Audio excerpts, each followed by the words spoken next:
Alright, so now that you have logged in using your Gmail, this is the first screen you will land on inside Claude. Let me walk you through everything you have seen here so you can get comfortable with the interface. First, right at the center, you will notice this welcome message Shivam returns. This is basically a Claude recognizing your account and greeting you. Below that, you will see the main input box where it says, "How can I help you today?" This is where all your interaction happens. You can type anything here: question, prompts, coding tasks, content writing, literally anything you want Claude to help you with. Just below the area, you will see some quick action button like write, learn, code, live stuff, and Claude's choice. These are the basically shortcuts.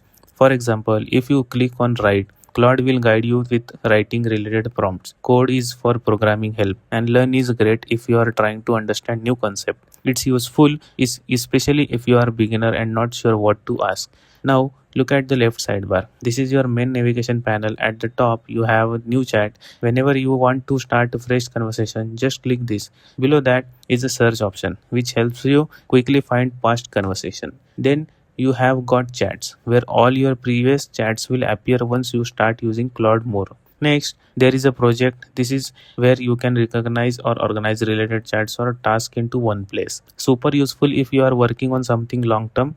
Then you will see artifacts. This is the feature where Claude's store outputs like documents, code snippet, or a file generated during your chats. There is also a code section which can be helpful to or required an upgrade depending on your plan. And below that, customize, where you can personalize how Claude behaves or respond. At the bottom left, you can see your profile. It shows your name that you are currently on the free plan. If you want a more advanced feature or the higher usage limit, you can click upgrade. Now, coming back to the main screen, you will also notice this get set up with a Claude section. This is like a checklist to help you get started. It includes things like handling of tasks, connecting tools, and importing history from another AI platform. You don't have to complete this, but this can be helpful if you want to fully utilize Claude. Also, on the input box, you might notice a model name like Sonnet 4.6. This tells you which AI model you are currently using. Different models may have different capabilities and you can switch them depending on your needs. So yeah, that's pretty much complete overview of a Claude dashboard. In the next part, we will actually start using it and see how powerful it is in the real world task.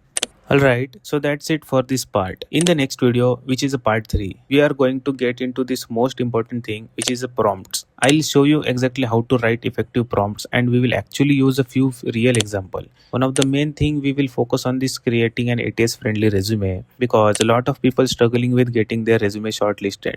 I will show you how you can use Claude to generate a clean professional resume that works well with ATS systems and increase your chances of getting placed faster. Also, in that next part, I will giving you all the prompts in a PDF format so you can directly use them without any confusion. So make sure you subscribe to the channel and like this video so you don't miss out on the next part and can take full advantage of these prompts. Thanks for watching and I will see you in the next video.